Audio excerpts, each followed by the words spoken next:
മേറാജ് നോമ്പ് അല്ലെങ്കിൽ റജബ് 27 നോമ്പ് എന്നൊക്കെ പറയാറുണ്ട്. സുന്നികളായ ആളുകൾ വർഷങ്ങളായി നോമ്പ് അനുഷ്ഠിച്ച് വരുന്നുണ്ട്, പ്രതിഫലം പ്രതീക്ഷിക്കുന്നുണ്ട്. അപ്പോൾ ഈ ഒരു വിഷയത്തിൽ അടുത്ത കാലങ്ങളിലായി വഹാബി പ്രസ്ഥാനത്തിൻ്റെ വക്താക്കൾ സ്റ്റാറ്റസിലൂടെയും റീലിലൂടെയും ഇത്തരം ഒരു നോമ്പ് ബിദഅത്താണ്, അനാചാരമാണ്, നബിയോ സഹാബത്തോ പഠിപ്പിച്ചിട്ടില്ലാത്തതാണ്, അതുകൊണ്ട് ഇത് അനാചാരമാണ് എന്നാണ് അവർ പറയുന്നത്. അപ്പോൾ ഈ നമ്മൾ പിന്തുടരുന്നത് ഷാഫിഈ മദ്ഹബാണ്. ഷാഫിഈ വീക്ഷണങ്ങളെയാണ് നമ്മൾ പിൻപറ്റുന്നത്. ഈ ഷാഫിഈ മദ്ഹബിൽ ഈ ഒരു നോമ്പിനോട് അഥവാ മെഹറാജ് നോമ്പിനോടുള്ള നിലപാട് എന്താണ്? ഇതിന്റെ വിധി എന്താണ്? സുന്നത്താണെന്നാണ് പറയാറ്. അതിനേതെങ്കിലും ആധികാരിക ഗ്രന്ഥത്തിൽ നിന്നുള്ള തെളിവുണ്ടോ? ഉണ്ട്. ഷാഫിഈ മദ്ഹബിന്റെ എന്നല്ല 4 മദ്ഹബിന്റെയും ഇമാമിയങ്ങൾ ഇത് സംബന്ധിച്ച് പറഞ്ഞ ഒരുപാട് രേഖകൾ നമ്മുടെ മുന്നിലുണ്ട്. ഒന്ന്, ഹിജറ 831 വഫാത്തായ 9-ാം നൂറ്റാണ്ടിൽ 8-ാം നൂറ്റാണ്ടിൽ ജനിച്ച് 9-ാം നൂറ്റാണ്ടിൽ വഫാത്തായ വലിയ ഷാഫിഈ പ്രമുഖനാണ് മഹാനായ ഇമാം ബർമാവി റഹ്മത്തുള്ളാഹി അലൈഹി. അവിടെ നിന്ന് പറയുന്നത് കാണാം, വയുസന്നു സൗമു യൗമിൽ മിഅറാജ്. പച്ചയായി തന്നെ പറഞ്ഞിട്ടുണ്ട്, മിഅറാജ് ദിവസം നോമ്പ് അനുഷ്ഠിക്കൽ സുന്നത്താണ്. ഈ ഉദ്ധരണി അതുപോലെ തന്നെ പിൽക്കാലത്തുള്ള പണ്ഡിതന്മാർ, ഒരുപാട് പണ്ഡിതന്മാർ, എൻ്റെ കയ്യിലുള്ളത് ഇത് ഹാഷിയത്തുൽ ജമൽ അലാ ഷറഹിൽ മൻഹജ്, ഇമാം സക്കരിയ അൽ അൻസാരി തങ്ങളുടെ മൻഹജിനെ വിശദീകരിച്ചുകൊണ്ട് ബഹുമാനപ്പെട്ട സുലൈമാനുൽ ജമൽ തങ്ങൾ എഴുതിയിട്ടുള്ള കിതാബാണ് ഹാഷിയത്തുൽ ജമൽ. ഈ ഗ്രന്ഥത്തിൽ അദ്ദേഹം വിശദീകരിക്കുന്നത് കാണാം, വയുസന്നു ഐളൻ, ഒരുപാട് സുന്നത്തായ നോമ്പുകളെ വിശദീകരിച്ചുകൊണ്ട് പറയാം. അതേപോലെ തന്നെ സുന്നത്താണ് സൗമു യൗമിൽ മിഅറാജ്, മിഅറാജ് ദിവസം നോമ്പ് അനുഷ്ഠിക്കൽ സുന്നത്താണ് എന്ന് ഈ ഗ്രന്ഥത്തിലുണ്ട്. അതുപോലെ തന്നെ ബഹുമാനപ്പെട്ട ഇബ്രാഹിമുൽ ബൈജൂരി തൻ്റെ ഹാഷിയത്തുൽ ബൈജൂരിയിൽ പറയുന്നുണ്ട്, വയുസ്തഹബ്ബു, സുന്നത്താക്കപ്പെടും, സൗമു യൗമിൽ മിഅറാജ്, മിഅറാജ് ദിവസം നോമ്പ് അനുഷ്ഠിക്കൽ പ്രത്യേകം സുന്നത്താണ്. വയൗമ ലാ യജിദു ഫീഹി ശഖ്സു മാ യഅകുലുഹു, അതുപോലെ വേറെ നോമ്പ് സുന്നത്തുള്ള മറ്റു ഇടങ്ങളൊക്കെ പറയാം. അപ്പോൾ ഈ പണ്ഡിതന്മാരെല്ലാവരും പറഞ്ഞിട്ടുണ്ട്, ഫിഖ്ഹിന്റെ പണ്ഡിതന്മാർ, അവർ ഖുർആനിൽ നിന്നും ഹദീസിൽ നിന്നും ഇജ്മായിൽ നിന്നും ഖിയാസിൽ നിന്നും ഉസൂല് ഖവായിദകളിൽ നിന്നെല്ലാം പിടിച്ചെടുത്തുകൊണ്ട് ഇസ്ലാമിൻ്റെ നിയമം പറയുകയാണ്, മിഅറാജ് ദിവസം നോമ്പ് സുന്നത്താണ്. അതുപോലെ തന്നെ നമ്മുടെ ഫത്ഹുൽ മുഈനിൻ്റെ ഹാഷിയ യാനത്തു ത്വാലിബീൻ മുസന്നിഫ് ബഹുമാനപ്പെട്ട സയ്യിദുൽ ബക്കരി തങ്ങൾ, അദ്ദേഹം പറയുന്നത് കാണാം, വയുസ്തഹബ്ബു സൗമു യൗമിൽ മിഅറാജ്. ഇങ്ങനെ ഒരുപാട് ഗ്രന്ഥങ്ങളിൽ കാണാം, ഫത്ഹുൽ അല്ലാമിൽ കാണാം, ഈ പണ്ഡിതന്മാരുടെ ഉദ്ധരണികളൊക്കെ പറഞ്ഞിട്ട് വയതഅക്കദു സൗമി യൗമിൽ മിഅറാജ്, മിഅറാജിന്റെ ദിവസം നോമ്പനുഷ്ഠിക്കൽ മുഅക്കദായ സുന്നത്താണ് എന്ന് അദ്ദേഹം പറഞ്ഞിട്ടുണ്ട്. നമ്മൾ പിൻപറ്റുന്ന ഷാഫിഈ മദ്ഹബിലെ അവസാന വാക്കായി പരിഗണിക്കപ്പെടുന്നത് ശിഹാബുദ്ദീൻ അഹ്മദ് ബിൻ ഹജർ അൽ ഹൈതമി തങ്ങളെയാണ്. മഹാനവറുകൾ ഈ വിഷയത്തിൽ ഒന്നും പറഞ്ഞിട്ടില്ലേ? അതോ എന്തെങ്കിലും പറഞ്ഞിട്ടുണ്ടോ? എന്തെങ്കിലും നിരീക്ഷണങ്ങളുണ്ടോ? ബഹുമാനപ്പെട്ട ഖാത്തിമത്തുൽ മുഹഖ്ഖീൻ ഷാഫിഈ മദ്ഹബിലെ അവസാന വാക്കാണ്. അദ്ദേഹം ഈ വിഷയകമായിട്ട് വിശാലമായി തന്നെ വിശദീകരിച്ചിട്ടുണ്ട്. ഇത് ബഹുമാനപ്പെട്ട ഒരു അൽ ഫതാവൽ കുബറ അൽ ഫിഖ്ഹിയ എന്ന കിതാബാണ്. റജബ് മാസത്തിൽ നോമ്പ് അനുഷ്ഠിക്കുന്നതിനെ കുറിച്ച് അദ്ദേഹത്തോട് ചോദിക്കുന്നുണ്ട്.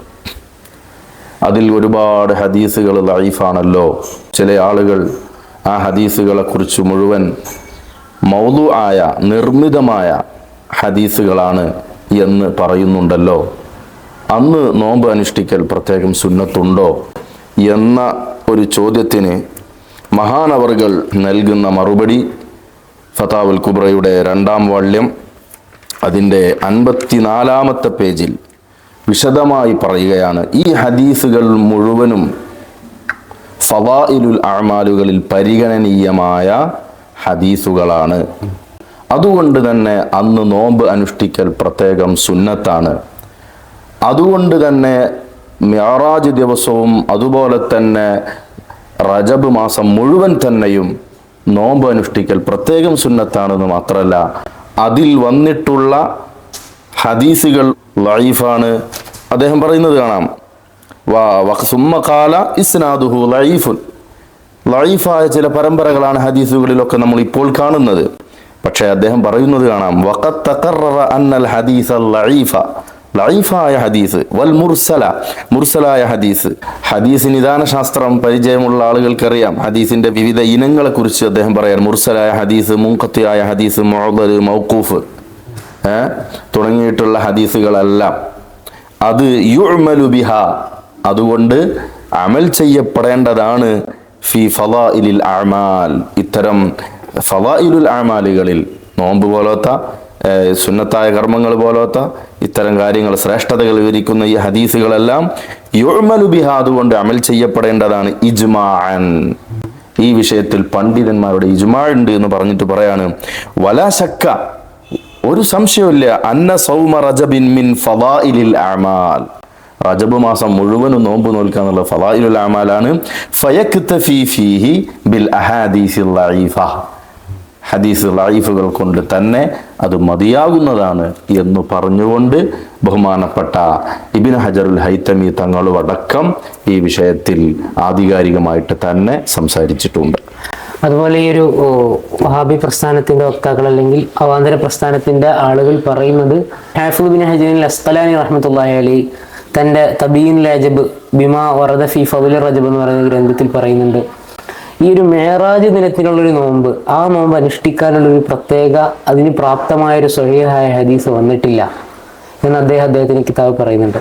ഇതിനെയാണ് പലപ്പോഴും ഇത്തരം ആളുകൾ മുന്നോട്ട് കൊണ്ടുവന്ന് ഇതിനെ പ്രതിരോധിക്കാൻ ശ്രമിക്കുന്നത്. അപ്പോൾ അതിനെന്തെങ്കിലും വിശദീകരണങ്ങളുണ്ടോ, അതിനെ വ്യക്തമാക്കാനുണ്ടോ? ഈ വിഷയകമായി ഇന്ന് നമ്മൾ നോക്കുമ്പോൾ, നമ്മൾ നേരത്തെ ഫുഖഹാന്റെ നിലപാട് പറഞ്ഞല്ലോ, അത് തന്നെ നമുക്ക് ധാരാളം മതി. ഒരുപക്ഷെ സ്വഹിഹായ ഹദീസുകൾ ഇന്ന് ഇല്ലായിരിക്കാം. മിഅ്റാജ് നോമ്പുമായി ബന്ധപ്പെട്ട് വന്ന ഹദീസുകളുടെ എല്ലാം നിവേദക പരമ്പരകളിൽ ബലഹീനത കൽപ്പിക്കുന്ന ചില കാരണങ്ങൾ ഇന്ന് കണ്ടെത്തിയിട്ടുണ്ട് എന്നുള്ളത് ശരിയാണ്. ഈ ഹദീസ് ഉദ്ധരിക്കുന്നത് ആരാണ്? ഷാഫിഈ ഫിഖ്ഹിലെ തന്നെ അസ്ഹാബുൽ വുജൂഹിൽ വരെ എണ്ണിയ, ഹിജ്റ 5-ാം നൂറ്റാണ്ടിന്റെ പരിഷ്കർത്താവ് എന്ന് ലോകം അംഗീകരിക്കുന്ന ഹുജ്ജത്തുൽ ഇസ്ലാം അബൂ ഹാമിദ് അൽ ഗസാലി റഹ്മത്തുള്ളാഹി അലൈഹി തങ്ങളാണ്. ഇമാം ഹാഫിദുൽ ഇറാഖി ആ ഹദീസിനെ തഖ്രീജ് ചെയ്തുകൊണ്ട് പറയുന്നുണ്ട്, അബൂ മൂസൽ മദീനിയിൽ നിന്ന് ആണ് ബഹുമാനപ്പെട്ടവർ ഗസാലി ഇമാം ഉദ്ധരിച്ചത്. അബൂ മൂസൽ മദീനി ആവട്ടെ വിശ്വ പ്രശസ്ത താബിഈ പ്രമുഖനായ ബഹുമാനപ്പെട്ട ഷഹ്ർ ബിൻ ഹൗശബ് റളിയല്ലാഹു അൻഹുവിൽ നിന്നാണ്. അദ്ദേഹം അബൂ ഹുറൈറയിൽ നിന്നുമാണ് ഈ ഹദീസ് ഉദ്ധരിക്കുന്നത്. ഷഹ്ർ ബിൻ ഹൗശബിനെ കുറിച്ചിട്ട് ഇമാം തുർമിദി പറഞ്ഞത് കാണാം, ഖാല മുഹമ്മദ് യാനി അൽ ഇമാം അൽ ബുഖാരി, ഇമാം ബുഖാരി തങ്ങൾ ഷഹ്ർ ബിൻ ഹൗശബിനെ കുറിച്ച് പറഞ്ഞത് ഷഹ്ർ ബിൻ ഹൗശബ് ഹുവ ഹസനുൽ ഹദീസ് എന്ന. ഈ ഷഹ്ർ ബിൻ ഹൗശബിനെ കുറിച്ച് തന്നെ പല ആളുകളും ലൈഫാണ്, അദ്ദേഹത്തിന് പരിഗണിക്കപ്പെടാൻ പറ്റൂല എന്നും പറയുന്നുണ്ടല്ലോ. ഉണ്ടായിരിക്കാം. ഷഹ്ർ ബിൻ ഹൗശബ് എന്ന് ബുഖാരി ഇമാമിനെ ഉദ്ധരിച്ചത് മറ്റു പല ഇമാമിയങ്ങളും അദ്ദേഹത്തെക്കുറിച്ച് കൂടുതലായി മൗഖൂഫ് ഉദ്ധരിക്കുകയും അങ്ങനെ അദ്ദേഹത്തിൽ ളുഅഫ് ആരോപിക്കുകയും ഒക്കെ ചെയ്യുന്നുണ്ട്. അങ്ങനെ വന്നാൽ ഈ ഹദീസ് ലഈഫ് ആണ്, ഏറി വന്നാൽ ആ ഹദീസ് ലഈഫാണെന്ന് വരും. ലഈഫായ ഹദീസിനെ കുറിച്ചൊക്കെ വാറോലയാണ് എന്ന് പറയുന്ന ഒരു പ്രയോഗം ഇന്ന് ഉൽപ്പതിഷ്ണുക്കളിൽ കൂടുതലായുണ്ട്. അതൊരിക്കലും ശരിയല്ല. നിവേദക പരമ്പരയിൽ ഉള്ള നിദാനശാസ്ത്രം അനുസരിച്ച് അവർ കൽപ്പിക്കുന്ന ചില ബലഹീനതകൾ ഏതെങ്കിലും ഒരു നിവേദകനിൽ വന്നു കഴിഞ്ഞാൽ തന്നെ ആ ഹദീസിനെ മൊത്തം ലഈഫ് എന്ന് പറയാം. ആ രൂപത്തിൽ ഈ ഹദീസ് ലഈഫാണ് എന്ന് നിങ്ങൾ പറഞ്ഞ വിശദീകരണം സംബന്ധിച്ച് വന്നാൽ തന്നെയും ഈ ഹദീസ് ഉദ്ധരിക്കുന്നത് ഞാൻ നേരത്തെ പറഞ്ഞല്ലോ, ഒന്ന് ബഹുമാനപ്പെട്ട ഹുജ്ജത്തുൽ ഇസ്ലാം അബൂ ഹാമിദ് അൽ ഗസാലി തങ്ങളാണ്. പിന്നൊന്ന് ഈ ഹദീസിനെ ഉദ്ധരിച്ചിട്ടുള്ളത് ആരാണ്? ഇബ്നു തൈമിയ പോലും കറാമത്ത് കൊണ്ട് അറിയപ്പെട്ട വിശ്രുത നേതാവ് എന്ന് പരിചയപ്പെടുത്തിയ ബഹുമാനപ്പെട്ട ഷെയ്ഖ് അബ്ദുൽ ഖാദിർ ജീലാനി ഖദ്ദസല്ലാഹു സിർറഹു, അവർ അവിടുത്തെ ഉന്യത്തു ത്വാലിബീൻ എന്ന കിതാബിൽ സനദ് സഹിതം ഈ ഹദീസിനെ ഉദ്ധരിക്കുകയും ചെയ്തിട്ടുണ്ട്. അപ്പോൾ എനിക്ക് ചോദിക്കാനുള്ളത്, ഈ വാറോല എന്നവർ പറയുന്ന അല്ലെങ്കിൽ ഈ ലൈഫ് എന്ന് പറയുന്ന ഈ ഹദീസുകളൊക്കെ ഉദ്ധരിച്ചുകൊണ്ട് അവർ എന്തിനാണ് ഇത് സമർത്ഥിക്കുന്നത്? ആ ദിവസം മഹത്വമുള്ളതാണ് എന്നും അന്ന് നോമ്പനുഷ്ഠിക്കൽ സുന്നത്താണ് എന്നും പറയാനാണ്. അങ്ങനെയാണെങ്കിൽ ഗസാലി ഇമാം അന്ധകാരം പ്രചരിപ്പിച്ച ആളാണോ? ബഹുമാനപ്പെട്ട ഷെയ്ഖ് ജീലാനി തങ്ങൾ ഇത്തരം അനാചാരങ്ങൾക്ക് കുടപിടിച്ച ആളാണോ? ഇതാണ് ഇവിടെ നമുക്ക് അടിസ്ഥാനപരമായിട്ട് ചോദിക്കാനുള്ള വിഷയം. ഒരിക്കലും അവരൊന്നും അത്തരം അനാചാരങ്ങൾക്ക് കൂട്ടുപിടിക്കുന്ന ആളല്ല. പിന്നെ അവർ ഈ വൈഫായ ഹദീസാണ് എന്ന് പരക്കെ അറിയപ്പെട്ട ഈ ഹദീസുകൾ അവരെന്തുകൊണ്ടാണ് ഉദ്ധരിച്ചതെന്നറിയാം. ബഹുമാനപ്പെട്ട ഇമാം നബവി റഹ്മത്തുള്ളാഹി അലൈഹി തങ്ങൾ പറയുന്നത് കാണാം. അവിടുത്തെ ശറഹ് മുസ്ലിമിൽ അദ്കാറിൽ മറ്റ് എല്ലാ പണ്ഡിതന്മാരും ഹദീസ് നിദാന ശാസ്ത്രം അറിയുന്ന എല്ലാ പണ്ഡിതന്മാരും പറഞ്ഞൊരു യാഥാർത്ഥ്യമുണ്ട്. അതെന്താ? ബഹുമാനപ്പെട്ട ഇമാം നബവി റഹ്മത്തുള്ളാഹി അലൈഹി അവിടുത്തെ അദ്കാറിൽ പറയുന്നത് കാണാം. അതുപോലെ തന്നെ ശറഹ് മുസ്ലിമിലും ഒക്കെ ഉണ്ട്. മറ്റു അനേകം പണ്ഡിതന്മാരും നിദാന ശാസ്ത്രത്തിലെ പണ്ഡിതന്മാർ മുഴുവനും പറയുന്നൊരു യാഥാർത്ഥ്യമുണ്ട്. അതെന്താ?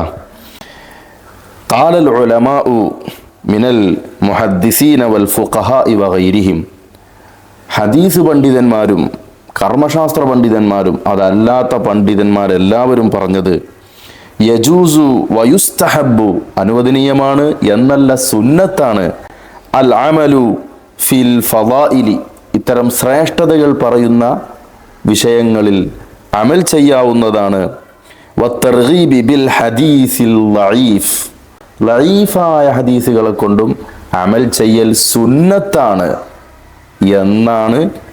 എന്നിട്ട് അതിനെ ഇജ്മാഅ് ഉദ്ധരിക്കുന്നു. നേരത്തെ ഇബ്നു ഹജറുൽ ഹൈതമിയെ നമ്മൾ ഉദ്ധരിച്ചല്ലോ. അതിലൊക്കെ പറഞ്ഞത് ഇത്തരം ഇതിനൊന്നും വാറോല എന്ന് പറഞ്ഞ് തള്ളേണ്ട ഹദീസുകളല്ല, മറിച്ച് അവയൊക്കെ ഇത്തരം ശ്രേഷ്ഠതകൾക്ക് അനുകരിക്കാൻ പറ്റുന്ന അവലംബിക്കാൻ പറ്റുന്ന ഹദീസുകളാണ്. അതുകൊണ്ടാണ് ഈ മഹാന്മാരൊക്കെ അതിൽ ഉദ്ധരിക്കുകയും അങ്ങനെ മിഅ്റാജിന്റെ നോമ്പ് സുന്നത്താണ് എന്ന് പറയുകയും ചെയ്തത് എന്നാണ് ഇതുവരെ പറഞ്ഞതിൻ്റെ ഒരു ചുരുക്കം. അപ്പോൾ ഈ അവസാനത്തിലേക്ക് കടക്കുകയാണ്. മഹാന്മാരായ പണ്ഡിതന്മാർ ഈ വിഷയത്തോട് എങ്ങനെയാണ് സമീപിച്ചത് എന്നിവിടെ പറഞ്ഞു കഴിഞ്ഞു. അപ്പോൾ നമ്മൾ മനസ്സിലാക്കേണ്ടത് വഹാബികളായ ആളുകൾ എന്നു മുതൽ പറഞ്ഞതിലൊന്നും സ്ഥിരതയില്ലാത്ത 2000-ലും 2005-ലും 2012-ലും തൗഹീദിന് കൃത്യമായൊരു നിർവചനം പറയാൻ കഴിയാത്ത എന്നൊന്നും മാറ്റി പറഞ്ഞുകൊണ്ടേയിരിക്കുന്ന ഒരു സമൂഹം പറയുന്നതിനെയാണോ നമ്മൾ കേൾക്കേണ്ടത്? അതോ മഹാന്മാരായ ഖുർആനും ഹദീസും എല്ലാം പഠിച്ച ലക്ഷക്കണക്കിന് ഹദീസുകൾ മനഃപ്പാടമുള്ള പണ്ഡിതന്മാർ പറയുന്നതാണോ നമ്മൾ അനുസരിക്കേണ്ടത്, പിൻപറ്റേണ്ടത് എന്ന് നാം മനസ്സിലാക്കുക, അതനുസരിച്ച് പ്രവർത്തിക്കുക.